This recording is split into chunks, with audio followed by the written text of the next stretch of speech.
trying to find biographical information about German artist and comic illustrator Emile Reiniker was a particularly frustrating experience. And if it wasn't for the Dutch comic site Lambiek.com, I'd have nothing at all. But on a more positive note, I've managed to excavate quite a lot of visual material, and he has to be included in the series simply because his work is such a source of personal fascination. Reinicke was born in 1859 in the town of Zerbst, and he studied at the art academies in Dresden and Munich between 1876 and 1882. Following his 6 years of art training, he began working as a painter, and he had popular success with biblical and mythological art, along with quite a few paintings of a far more humorous nature. And although he continued to work as an artist, he quickly became better known as a humorous illustrator in the pages of the German satirical magazine Fliegende Blätter. It may well be that he worked as a staff artist at the magazine, but I have no proof other than the immense amount of work he created for them. Early on in his career, all his illustration work was monochrome, as the magazine would only feature colour in later decades. But even within that limitation, Reinicke was more diverse than many of his contemporaries.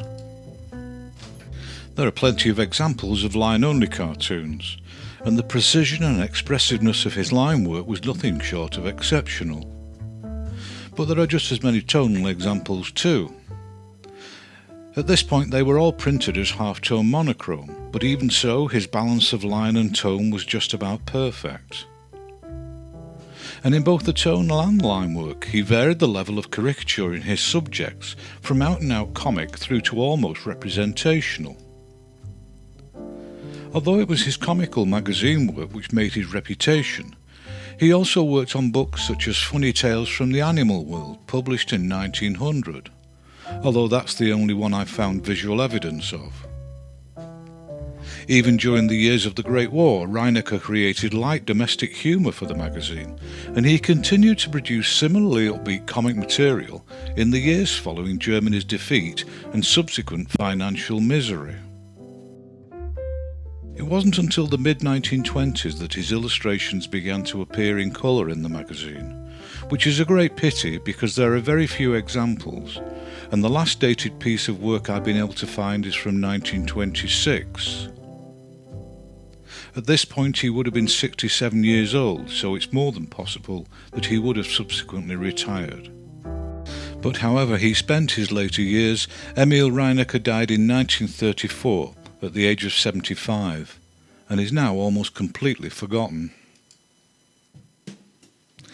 For some time it was believed that the illustrator Florence Harrison was a woman whose full name was Emma Florence Harrison, but this has been disproved by some thorough detective work by Mary Jacobs, who has created a website dedicated to Harrison's life and work. It seems she was actually Florence Susan Harrison and was born the daughter of a ship's captain in Darwin, Australia in 1877. Nothing else is recorded about her until 1905, and it isn't known where, if anywhere, she studied art. But it was in that year, when she was already 28 years old, that her book Rhymes and Reasons was published. The book proved to be very popular, so a similar follow-up titled The Rhyme of a Run was published not long after, and it proved to be just as successful. With such powerful evidence that she'd hit on a winning formula, Harrison published a third collection entitled In the Fairy Ring the following year. In 1908 she was commissioned to illustrate a lavishly bound and illustrated gift book of the poems of Christina Rossetti.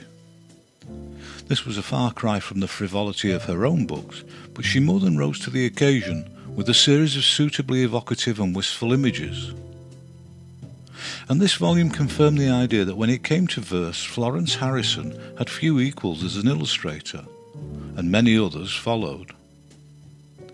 Guinevere and Other Poems by Alfred Lord Tennyson was published in 1912, and as with the Rossetti book, Harrison's images were again historically and romantically themed. And the same year saw the publication of Unsung, another illustrated volume of her own poetry, and this rapidly became her most successful and popular work to date.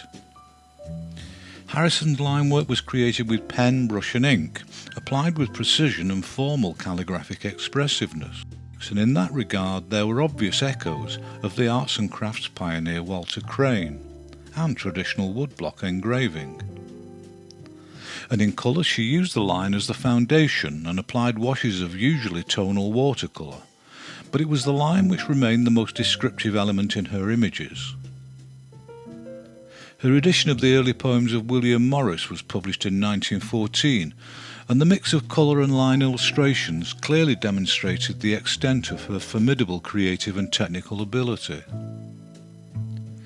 During the years of the Great War, for some unknown reason, she spent some time in Belgium, but given the battering Belgium received at the hands of the German invaders, it wasn't somewhere you would casually decide to live.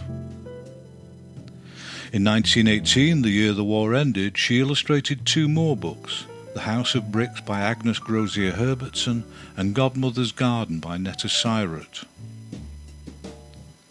In the early 1920s she was living and working in London, and throughout the decade she continued to illustrate books of prose and verse with persistent success. By the 1930s her illustration style and preferred subjects were beginning to look decidedly old-fashioned, but nevertheless she continued to be published, if not as prolifically as in her heyday. In 1939, after a career of 35 years, Florence Harrison retired from commercial illustration and moved to Brighton to live with her cousin.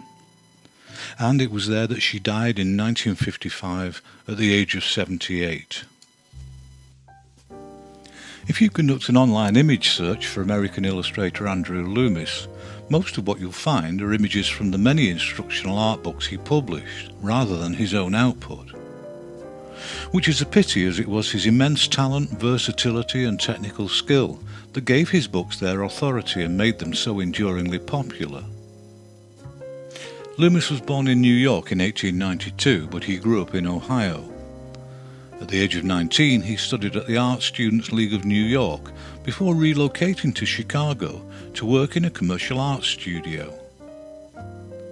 He served with the American Army in World War I, and on his return to civilian life, he worked for a few years in a couple of advertising agencies before opening his own studio in downtown Chicago.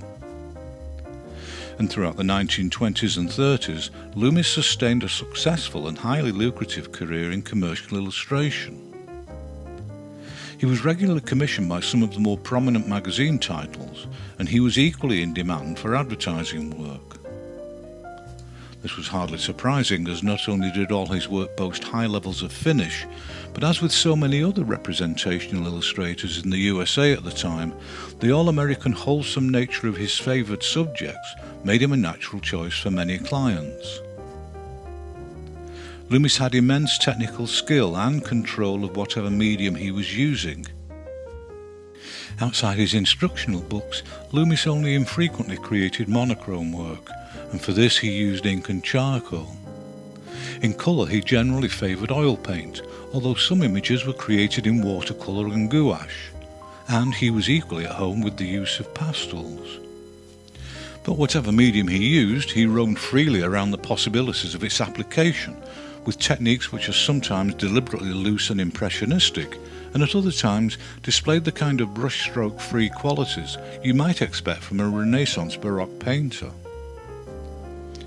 Given the level of his success as an illustrator, I don't know how he found the time, but he also had a spell in the 1930s teaching at the American Academy of Art. And that experience led him to put together his first instructional book, which was Fun with a Pencil in 1939. This book was an invaluable guide for aspiring cartoonists, and the strange thing about it was it seems to have been the only time he ever produced any cartoon illustration. I can't find a single commercial example.